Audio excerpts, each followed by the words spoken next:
നമ്മൾ മാർത്തോമ നസ്രാണികളെ സംബന്ധിച്ച്, പ്രത്യേകിച്ച് ഭാരതത്തിലെ ക്രൈസ്തവരെ സംബന്ധിച്ച് ദുഖറാന തിരുനാൾ ഒരു വലിയ വിശ്വാസത്തിൻ്റെ ഓർമ്മയാണ്.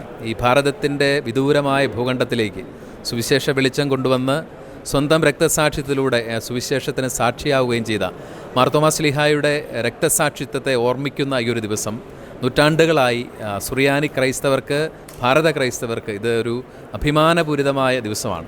അപ്പോൾ ഈ ദിവസം തന്നെ ദുഖറാന തിരുനാളിൻ്റെ ആചരണത്തോടനുബന്ധിച്ച് ലോകമെങ്ങും പരന്നു കിടക്കുന്ന സീറോ മലബാർ സഭയുടെ 35ലധികം രൂപതകളിലായി 50 ലക്ഷത്തോളം വിശ്വാസികളുള്ള ഈ ഒരു സഭയുടെ ആസ്ഥാന കാര്യാലയമാണ് മൗണ്ട് സെൻറ്റ് തോമസ് കാക്കനാടുള്ള മൗണ്ട് സെൻറ്റ് തോമസ്. അപ്പോൾ ഇവിടെ സഭയുടെ പിതാവും തലവനുമായ മേജർ ആർച്ച് ബിഷപ്പിൻ്റെ മുഖ്യ കാർമ്മികത്വത്തിലുള്ള പരിശുദ്ധ കുർബാനയും അതുപോലെ തന്നെ ഉള്ള പൊതുസമ്മേളനവും നമ്മുടെ ഒരു സഭ എന്ന നിലയിൽ, ഒരു സമുദായം എന്ന നിലയിലുള്ള നമ്മുടെ ഐക്യബോധത്തിൻ്റെ ഒരു പ്രകാശനമാണ് ഈ ഒരു കൂടിവരവ്.